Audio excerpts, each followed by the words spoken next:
big difference between year 1 to year 2 for you? I think this year just a lot more confidence. I trust my skill set a lot more. Stepping into a bigger role, competing for the starting job. I think just every day, just knowing my talents. I think this year just a bigger step, football IQ-wise, just knowing everybody's job, not just mine. I think that's the biggest strength of my game. And then just really just taking all my talents and putting it into one big boat, and I think that's the biggest one. What did you learn the most, by playing last year in your freshman season? When I was probably around 180, 182. So I think learning the most and things like that was just putting on the weight and just be able to just make sure my body is ready, and just making sure I just keep doing what I do every day, just come in and just work hard. Is there a veteran on the team that's kind of taking you under their wing? Aiden White, I think just, that's a really good friend of mine, not just on the field but off the field. I learned a lot of things from him, and it's good to be able to play with him. I think, I learned a lot of things from him. We're kind of similar in some ways, and, we have some differences, but, he's definitely been a leader for sure.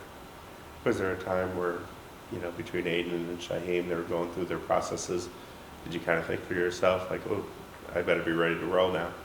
I don't think it was anything, no nervous or anything like that. I think I was just ready to step into that role, and I think, learning from those guys, it wasn't going to be a big change, even if I had to go in. I was confident in my game. I knew what I'm capable of, and I knew every day I could just show up and work, and I think that put it on tape. Coach Gibson talked about a lot of competition on defense this year. What has it been like, seeing that, but also being in one corner?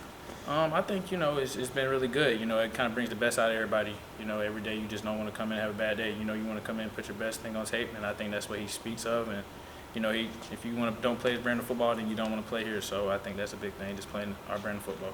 How helpful was it for you in year 1 to have people like Shaheem and Aiden out there for you to learn from? It was really good. I think, in some ways, some differences. So I just had to learn from those guys, obviously football IQ and things like that. But just making sure I took things from both of those two and put it in my game. And I think they really did a really good job, and I was really good to learn from those two. And now it's my time to step up. You got some South Carolina guys now with Christian and Jamar. Yeah. What was it like having the pipeline creating? And then Will, well, you can't talk about Will, but Yeah. but you actually, there's a nice little South Carolina to North Carolina pipeline now. Yeah, I think it's a big thing. I think kids from South Carolina, they also obviously play good football down there. Obviously being able to play with Jamar and Tank, obviously having him in my room at corner right now, I think it's really good. I expect a lot of big things out of him. I knew Christian in high school a little bit, so I know his family. His uncle kind of coaches at my high school, so it was good to know him, and I'm excited to see what both those guys can do. All right, let's switch and get Cleveland up here.